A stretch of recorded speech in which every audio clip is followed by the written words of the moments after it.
మన రక్షకుడును మన ప్రభువైన యేసుక్రీస్తు వారి నామంలో అందరికీ వందనాలు తెలియచేస్తూ ఉన్నాను. దేవుని వాక్యాన్ని ధ్యానం చేసుకుందాం. ప్రియమైన దేవుని బిడ్డలారా, మనందరికీ బాగా పరిచయం ఉన్నటువంటి ఒక సామెత ఏంటంటే, లోకంలో ఎక్కువగా చాలాసార్లు ఈ సామెత మీరు వినే ఉంటారు. ఒక ఆవు వెళ్ళి చేలో మేస్తా ఉంటేనంట, దాన్ని దూడ గట్టును మేస్తుందా అని అంటూ ఉంటారు. ఎప్పుడైనా ఈ సామెత మీరు విన్నారా? విన్నారమ్మా? ఆ!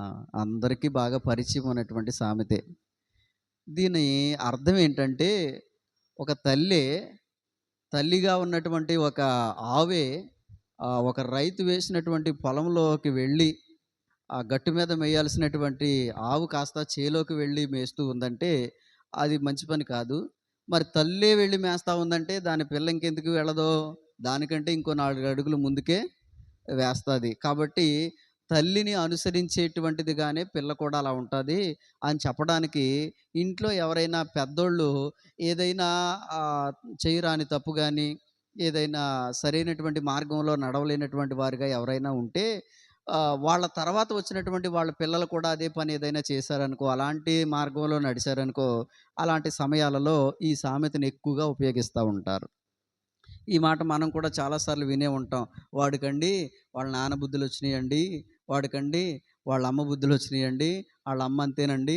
ఆళ్ళ నాన్న అంతేనండి అని లోకంలో చాలామంది చేసేటువంటి కొన్ని చెడు పనులు చూసినప్పుడు, ఆ ఇంట్లో ఎవరైనా అలాంటి వ్యక్తులే ఉంటే గనక ఆళ్ళ బుద్ధులు ఈళ్ళకొచ్చేసినాయి అని ఈ మాటలు చాలా సందర్భాల్లో చెప్పటం మనం వింటా ఉంటాం. అవునా కాదా? ఇంతటి ఉపోద్ఘాతాన్ని నేను మీకెందుకు తెలియచేస్తూ ఉన్నానంటే, ప్రియమైన దేవుని బిడ్డలారా, ఈరోజు మనం చదువుకున్నటువంటి ఈ వాక్య భాగాల్లో అతల్య అనబడినటువంటి ఒక స్త్రీ కనబడుతుంది. ఆమె పేరేంటి? అతల్య. ఈ అతల్యాని గురించి మనము కొన్ని విషయాలు ఆలోచన చేస్తే, ఈ అతల్య ఆహబు, యెజెబెలు అనబడినటువంటి ఒక రాజు, యూదా రాజ్యాన్ని పరిపాలించినటువంటి రాజైన ఆహబు, అతని భార్య అయినటువంటి యెజెబెలుకి కలిగినటువంటి సంతానములో వాళ్ళ యొక్క కుమార్తెగా ఈ అతల్య అనేటువంటి స్త్రీ ఉందనే విషయాన్ని మీకు జ్ఞాపకం చేస్తున్నాను. అంటే అతల్య యొక్క తండ్రి ఒక రాజ్యానికి రాజు. ఇక ఆహబు, యెజెబెలు గురించి మనం ఆలోచన చేస్తే, గతించిన దినాల్లో యెజెబెలు కోసం మనం చెప్పుకున్నాం. అసలు బైబిల్ గ్రంథమంతటిలోనే అంతటి నీచ బుద్ధి కలిగిన స్త్రీ ఇంకొకరు ఉండరు.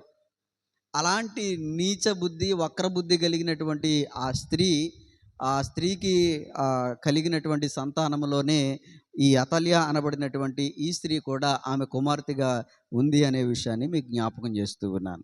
అయితే మనం ఆలోచన చేస్తే, రాజుల రెండవ గ్రంథము 8వ అధ్యాయము 16-18 వచనాలు మనం చూసినప్పుడు, ఆహబు కుమారుడును ఇశ్రాయేలు వారికి రాజునైన యెహోరాము ఏలుబడిలో 5వ సంవత్సరమందు యెహోషాపాతు యూదా రాజై ఉండగా, యూదా రాజైన యెహోషాపాతు కుమారుడైన యెహోరాము ఏలనారంభించెను. అతడు ఏలనారంభించినప్పుడు 30 ఏండ్ల వాడై ఉండి యెరూషలేమందు 8 సంవత్సరములు ఏలెను. ఇతడు ఆహబు కుమార్తెను పెళ్లి చేసుకుని ఉండెను గనుక, ఆహబు కుటుంబీకుల వలెనే ఇతడును ఇశ్రాయేలు రాజులు ప్రవర్తించుచు యెహోవా దృష్టికి చెడుతనము జరిగించెను అనే మాట ఇక్కడ రాయబడి ఉంది. ఇక్కడ మనం గమనించగలిగితే, ప్రియమైన దేవుని బిడ్డలారా, ఆహబు, యెజెబెలు అనేటువంటి ఇద్దరు భార్యాభర్తలు యూదా రాజ్యాన్ని పరిపాలించినటువంటి వారు. వీళ్ళు అత్యంత నీచ బుద్ధి కలిగి, అత్యంత క్రూరంగా ప్రవర్తించినటువంటి వారిగా, దేవుని దృష్టికి భయంకరమైనటువంటి జీవితాలు జీవించినటువంటి వారిగా వీరిరువురు ఉన్నారనే విషయాన్ని మీకు గతించిన దినాల్లోనే జ్ఞాపకం చేస్తున్నాను. వీరి కుమార్తెను మనం ఆలోచన చేస్తే, వీరి వంశావళిని గురించి మనం ఆలోచన చేస్తే, వీళ్ళిద్దరికినంట ఆహబు, యెజెబెలు అనేటువంటి వీళ్ళిద్దరికీ మొదటిగా యెహోరాము అనేటువంటి ఒక కుమారుడున్నాడు. అతడు కూడా యూదా రాజ్యాన్ని ఆహబు తర్వాత పరిపాలించినట్లుగా మనం చూస్తూ ఉన్నాం. తర్వాత ఈ యెహోషాపాతుకి ఇంకొక కుమారుడు ఉంటాడు. అతనికి కూడా అతని కుమారుడి పేరేంటంటే యెహోరాము అనే మాట అక్కడ రాయబడి ఉంది 16వ వచనం చివరి భాగంలో. ఈ యెహోరాము యొక్క భార్యయే అతల్య. అంటే ఆహబు యొక్క కుమారునే అతల్య వివాహం చేసుకున్నట్లుగా ఇక్కడ మనం చూస్తూ ఉంటాం. అయితే ప్రియమైన దేవుని బిడ్డలారా, అర్థం కావటానికి చెప్తాను. ఈమె ఒక రాజుగారికి కుమార్తె. ఈమె ఒక రాజుగారికి భార్య. అంత మాత్రమే కాదు, ఈమె ఒక రాజుగారి యొక్క తల్లి. అంటే వీళ్ళ నాన్న రాజ్యాన్ని పరిపాలించిన రాజే. ఆ తర్వాత ఈమె భర్త రాజ్యాన్ని పరిపాలించినటువంటి రాజే. ఆ తర్వాత ఈమెకు ఒక కుమారుడు పుడతాడు. ఆ కుమారుడు కూడా యూదా రాజ్యాన్ని పరిపాలించినటువంటి రాజే. అంటే ముగ్గురు రాజుల యొక్క పరిపాలనలో ఉన్నటువంటి స్త్రీ ఈ అతల్య అనబడినటువంటి స్త్రీ. హల్లెలూయా. నా మాట అర్థమవుతుందమ్మా? కొంత స్టోరీ చెప్పాను, అర్థమైందా? ముగ్గురు రాజుల యొక్క పరిపాలనలో ఉన్నటువంటి స్త్రీయే ఈ అతల్య. మీకు అర్థం కావటానికి జ్ఞాపకం చేస్తాను. ఇప్పుడు మీకు అందరికీ బాగా తెలుసు కదా, వైఎస్ విజయమ్మ గారు. తెలుసమ్మా? రైట్. ఇప్పుడు విజయమ్మ గారి గురించి మనం జ్ఞాపకం చేసుకుంటే, ఈ వైఎస్ విజయమ్మ గారు ఒక ముఖ్యమంత్రి గారికి భార్య. అవునా కాదా? అదే సమయంలో ఆలోచన చేస్తే ఈ వైఎస్ విజయమ్మ గారు ఇంకో ముఖ్యమంత్రి గారికి తల్లి. అవునా కదా? ఇప్పుడు అర్థమైందా మీకు? అతల్య కూడా ఒక రాజుగారి కుమార్తె, ఒక రాజుగారి భార్య, ఒక రాజుగారి తల్లి. అంటే ఈమె రాజవంశములో ఉన్నటువంటి స్త్రీ. అయితే ఈ ముగ్గురులో ఎవ్వరూ కూడా రాజ్యాన్ని చక్కగా పరిపాలించలేదు. వీళ్ళ ముగ్గురులో రాజ్యము బహుభయంకరంగాను అనేకులు చెడిపోవటానికి కారకులయ్యారు వీళ్ళు. అనేకులు పాపములో పడిపోవటానికి కారకులయ్యారు వీళ్ళు. అంత మాత్రమే కాదు, దేవుడు వీరికి ఇచ్చినటువంటి పదవిలో వీళ్ళు విర్రవీగిపోయి అహంకారముతోటి దేవునికే విరోధంగా ప్రవర్తించినటువంటి బహుభయంకరమైనటువంటి దుష్టరాజులు వీళ్ళు. వీళ్ళు ఇలా మారిపోవటానికి కారణం ఎవరో తెలుసా? ఆహబు అలా మారిపోవటానికి ఆహబు భార్య అయినటువంటి యెజబేలు కారణమైతే, ఇక్కడ మనం జ్ఞాపకం చేసుకున్నప్పుడు యెహోరాము అలాగే అతల్య యొక్క కుమారుడు అమజ్యా అని ఉంటాడు. ఆలోచన చేయండి. వీళ్ళిద్దరూ కూడా దేవుని దృష్టికి నీచముగా ప్రవర్తించటానికి కూడా అతల్యే కారణమయ్యిందంట. అంటే ఎప్పుడైతే ఈ రాజులకి ఈమె సలహాలు ఇవ్వటం ప్రారంభించిందో వీళ్ళు చెడిపోవటం మొదలయ్యిందంట. అయితే ఈమె గురించి మనం ఆలోచన చేస్తే, మొదట ఈమె యొక్క ప్రవర్తన విధానమే సరిగా లేనట్లుగా ఇక్కడ మనం చూస్తూ ఉన్నాం. ఒక్కసారి ఈ మాటను జ్ఞాపకం చేసుకుంటే ఆధ్యాత్మికంగా కొన్ని విషయాలు ధ్యానం చేసుకుందాం. దినవృత్తాంతముల 2వ గ్రంథము 22వ అధ్యాయము 2-3 వచనాలు. అహజ్య అంటే అతల్య యొక్క కుమారుడు. అహజ్య ఏలనారంభించినప్పుడు 42 ఏండ్ల వాడై యెరూషలేములో 1 సంవత్సరం ఏలెను. అతని తల్లి ఒమ్రీ కుమార్తె, ఆమె పేరు అతల్య. దుర్మార్గముగా ప్రవర్తించుటకు అతని తల్లి అతనికి నేర్పుచు వచ్చెను. ఏం నేర్పింది తల్లి? తన కుమారుడికి ఏం నేర్పిందంట? నాయన చక్కగా పరిపాలించాలి, దేవుడిచ్చినటువంటి ఈ రాజ్యరికపు అధికారాన్ని బట్టి దేవునికి విధేయత కలిగి ఉండాలి. ఇదే రాజ్యాన్ని మన పూర్వమందు దావీదు, సొలొమోను అనబడినటువంటి వారు ఎంతో ఉన్నతంగా ఈ యూదా రాజ్యాన్ని, ఇశ్రాయేల్ రాజ్యాన్ని పరిపాలించారు. కాబట్టి దేవుడు వాళ్ళని అంత జ్ఞానం ఇచ్చి నడిపించిన విధానాన్ని బట్టి వాళ్ళు దేవుడికి ఎంతో విధేయత కలిగి ఉన్నారు. వాళ్ళు కలిగినటువంటి విధానాన్ని బట్టి, విధేయతను బట్టి దేవుడు వారిని ఎంతగానో ఆశీర్వదించారు. కాబట్టి అలా పరిపాలించాలి అని మంచి మాటలు చెప్పట్లేదు. ఏమని చెప్తుందో తెలుసా? ఇక్కడ మనం ఆలోచన చేస్తే గనక ఆమె చెప్పినటువంటి మాట ఏంటో తెలుసా? దుర్మార్గముగా తన కుమారుడు ప్రవర్తించటానికి ఆ తల్లి నేర్పిందంట. దుర్మార్గంగా, దుష్టముగా ఎలా ప్రవర్తించాలో నేర్పిందంట. మంచి మార్గం నేర్పించట్లేదు. అర్థమవుతుందా? సొంత కుమారుడినే దుర్మార్గంగా ప్రవర్తించటానికి నేర్పించేటువంటి స్త్రీగా ఆ తల్లి ఉందంటే ఆమె ఎంత నీచమైన బుద్ధి కలిగినదో, ఎంత దుష్టురాలైనటువంటి స్త్రీయో మనకు అర్థమవుతుంది. చాలాసార్లు మనం లోకంలో ఈ మాట వింటూ ఉంటాం. నేను చెడిపోయాను, కనీసం నువ్వన్నా బాగుపడరా అంటారు పిల్లల్ని. అర్థమవుతుందా? ఓ తాగుబోతోడు ఉన్నాడనుకో, తన కుమారుని కూడా తాగుబోతోడు చేయాలని అనుకుంటాడా? అనుకోడు. నేను తాగి చెడిపోయాను, నువ్వన్నా బాగుపడు, ఈ తాగుడు జోలికి నువ్వు రావద్దు అని చెప్పి తండ్రి గద్దిస్తాడు. అర్థమవుతుందా? కనీసపు ప్రేమ కలిగినోళ్ళు ఎవరైనా అలా చేస్తూ ఉంటారు. ఈమెకి అలాంటి ప్రేమ కూడా లేకోకుండా అసలు చెడుతనంగా ఎలా ప్రవర్తించాలో నేర్పుతుందంట. దుష్టముగా ఎలా ప్రవర్తించాలో, దుర్మార్గంగా ఎలా ప్రవర్తించాలో, కఠినంగా ఎలా జీవించాలో కదా, పేదల పట్ల ఎలా ఉండాలో, కనికరం చూపుకోకుండా ఎలా ఉండాలో, భయంకరమైనటువంటి నీచ బుద్ధి అంతటిని కుమారుడికి నేర్పించేటువంటి ఒక దుష్టురాలైనటువంటి స్త్రీగా అతల్య ఉందనే విషయాన్ని మీకు జ్ఞాపకం చేస్తూ ఉన్నాను. ప్రియమైన దేవుని బిడ్డలారా, ఈరోజు నేను మీకు ఒక విషయాన్ని జ్ఞాపకం చేస్తున్నాను.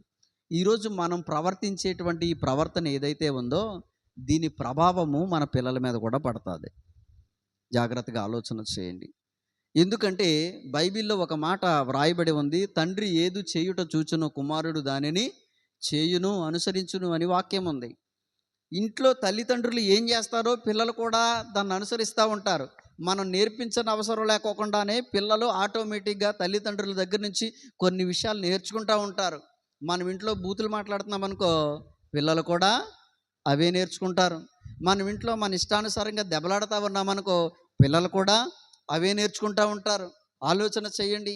ఈరోజు పిల్లలు ఉన్నారు, పిల్లల మీద మనం చేసే కొన్ని విషయాలను బట్టి వాళ్ళ మీద ఇది ప్రభావం చూపుతుంది కాబట్టి మనం కంట్రోల్గా ఉండాలి, పిల్లలు ఉన్నప్పుడు జాగ్రత్తగా ఉండాలి అనే ఆలోచన లేనటువంటి తల్లిదండ్రులు కొంతమంది ఉంటారు.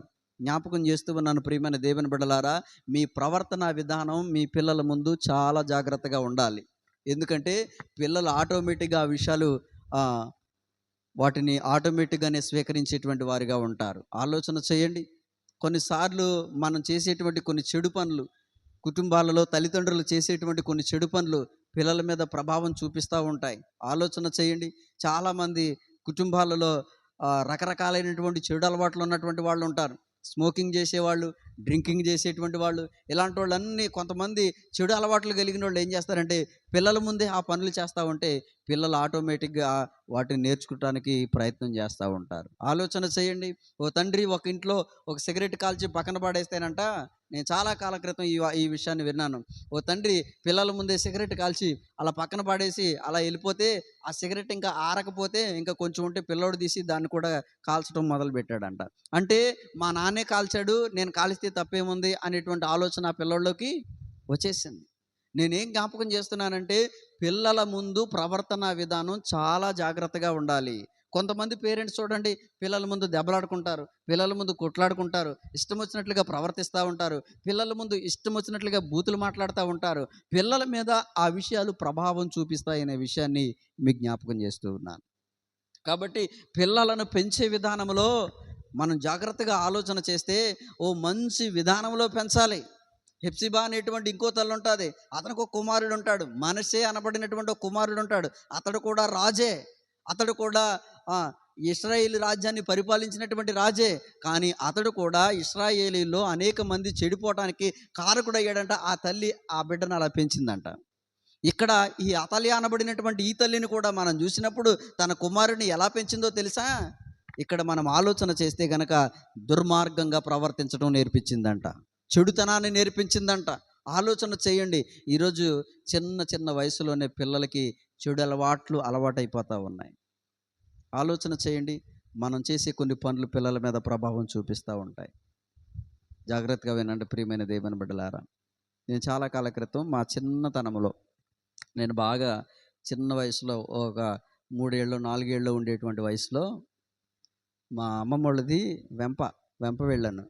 అక్కడికి వెళ్తే మా తాతయ్య అప్పటికి బతికే ఉన్నాడు, ఇప్పుడు చచ్చిపోలే. అప్పుడు వాళ్ళకి పొలం ఉంది. సరేనని పొలం తీసుకెళ్ళాడు నన్ను.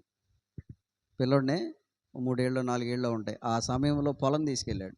పొలం తీసుకెళ్తే ఆ పొలం వెళ్ళిన కాడ ఈ మధ్యలో నాకు దావత వేయటం మొదలెట్టింది. తాత దాహం వేసేస్తుంది, తాత దాహం వేసేస్తుంది అంట మొదలెట్టాను. నీకెందుకురా, నేనున్నాను కదా, నీకు మొత్తం దాహం అంతా తీరిపోయేదిలాగా నేను చెప్తాను కదా అని చెప్పి ఓ తాడి చెట్టు దగ్గరికి తీసుకెళ్ళాడు. ఓ తాడి చెట్టు దగ్గరికి తీసుకెళ్ళేటప్పటికి అప్పటికే ఓ ముగ్గురు నలుగురు అక్కడ కళ్ళు తాగుతూ ఉన్నారు. మా వాడికి బాగా దావతేసేస్తుందండి మా మనవడికి, మా వాడు దావత్ తీరడానికి కొంచెం ఇవ్వండి అని చెప్తే అతను ఏం చేశాడంటే కొద్దిగా వేసి ఇచ్చాడు. తాగేసాం.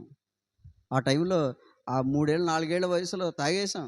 ఇంకేం తెలుస్తుంది, ఇంకా ఏల పడుకుంటే ఇంకా సందల దాకా లెగలేదు. పిల్లలకి మీద చూపించేటువంటి కొంతమంది పేరెంట్స్ అలా ఉంటారు. ఈరోజు ఆలోచన చేయండి. పిల్లల ముందు తల్లిదండ్రుల యొక్క ప్రవర్తన చాలా జాగ్రత్తగా ఉండాలి. ఏం నేర్పిస్తున్నాం మన పిల్లలకి? కొంతమంది సినిమా డైలాగులు నేర్పిస్తూ ఉన్నారు, పోకిరి మాటలు నేర్పిస్తూ ఉన్నారు కదా. ఆలోచన చేయండి. దేవుని మహాకృపను బట్టి ఆ టిక్ టాక్ ఏదో బంద్ అయిందండి, లేకపోతే మొన్నటిదాకా చూడలేక చచ్చేవాళ్ళం చిన్నపిల్లలతో సహా. అందరూ ఈ టిక్ టాకులతోటి రకరకాలుగా విన్యాసాలు చేసేవారు. ఆలోచన చేయండి. ఇప్పుడు ఆ టిక్ టాకులు పోయి ఇప్పుడు అయ్యో రీల్స్ అంట అయ్యొచ్చినాయి. ఇదో ఈ బాధపడలేకపోతున్నాం. అర్థమవుతుందా? పిల్లలకి ఏమి నేర్పిస్తా ఉన్నాం మనం? నేను అంటూ ఉన్నాను, మీ బిడ్డలకి మంచి మార్గమును మీరు నేర్పించగలుగుతున్నారా? ఆలోచన చెయ్యండి. హెబ్రీ స్త్రీలలో ఒక స్త్రీ అయినటువంటి ఆ స్త్రీ మోషే తల్లి ఎకోబేదు అనబడినటువంటి ఆ స్త్రీ పాలివ్వటానికి తిరిగి తల్లి వద్దకి పంపించబడితే సన్యపాలు పట్టుచున్నప్పుడే మోషేకి దేవుని మార్గమును గురించి, ఇశ్రాయేలీల ప్రజల గురించి, తన జాతి ప్రజల గురించి నేర్పించిందంట 2 ఏళ్ల వయసులోనే. ఆలోచన చేస్తే మోషేకి పాలుతో పాటు దేవుని మాటలు కూడా బోధించిన తల్లిగా ఎకోబేదు ఉంది. ఈరోజు బిడ్డలకి ఏమి నేర్పిస్తూ ఉన్నాం? ఆలోచన చేయండి. అది దొంగతనం చేయి, తప్పు లేదంటారు. ఇలా చెయ్యి, తప్పు లేదంటారు. టీవీ చూడు, తప్పు లేదు. సెల్ ఫోన్ చూడు, తప్పు లేదు. లేకపోతే ఇలా మాట్లాడు, అలా మాట్లాడు అని కొన్ని బూతు మాటలు మనమే నేర్పించేటువంటి వాళ్ళుగా ఉంటాం. కొన్ని సార్లు ఇంట్లో కొంతమంది పురుషులు ఉంటారు, మోటుగా మొరటుగా ఉంటారు. చిన్నపిల్లలకి ప్రత్యేకంగా బూతులు నేర్పిస్తూ ఉంటారు. మీ మావయ్య వచ్చాడు, వాడిని ఇలాగనరా, ఇలాగని, వాడిని చంపేస్తానని, పొడిచేస్తానని, లేకపోతే చిన్న వయసులోనే రకరకాలైనటువంటి డైలాగులు, ఈ సినిమా డైలాగులు ఇవన్నీ నేర్పించేటువంటి వాళ్ళుగా ఉంటారు. పిల్లలకి నేర్పించేటువంటి మార్గము, విధానము ఎలా ఉందో ఒకసారి పరిశీలన చేసుకోవాలి. ఈరోజు ఇంట్లో ప్రవర్తన కూడా సరిగా లేకపోతే ఆ ప్రవర్తన విధానము పిల్లల మీద ప్రభావం చూపుతుందనే విషయాన్ని మీకు జ్ఞాపకం చేస్తున్నాను. అతల్యానబడినటువంటి ఈ స్త్రీ తన కుమారుడు చెడిపోవటానికి, దుర్మార్గంగా ప్రవర్తించడానికి, కఠినంగా ప్రవర్తించటానికి, తప్పు చేసినప్పుడు పిల్లల్ని ఖండించాలి.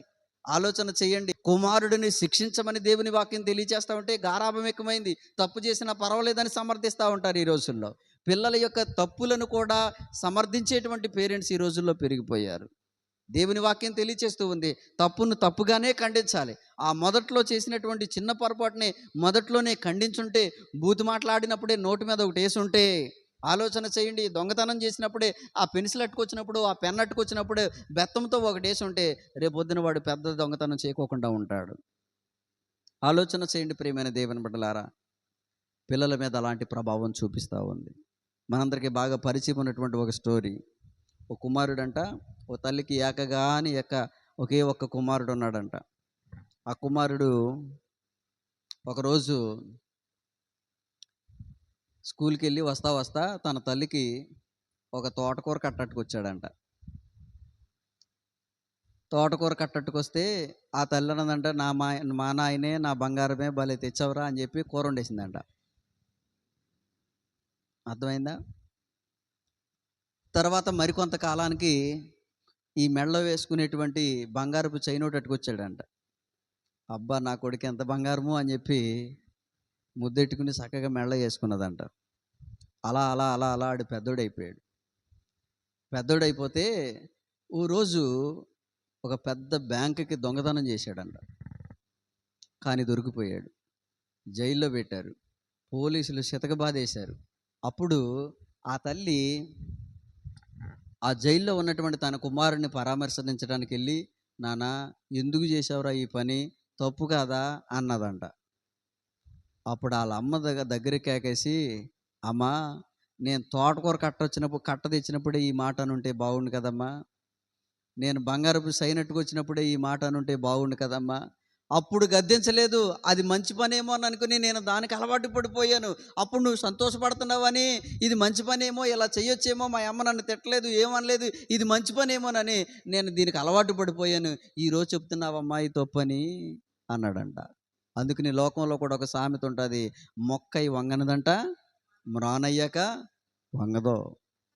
కాబట్టి ఈరోజు నేను మీకేం జ్ఞాపకం చేస్తున్నానంటే, పిల్లలను చిన్న వయసులో నుంచే క్రమమైన రీతిలో పెంచే విధంగా మనం ఉండాలి అనే విషయాన్ని మీకు జ్ఞాపకం చేస్తున్నాను.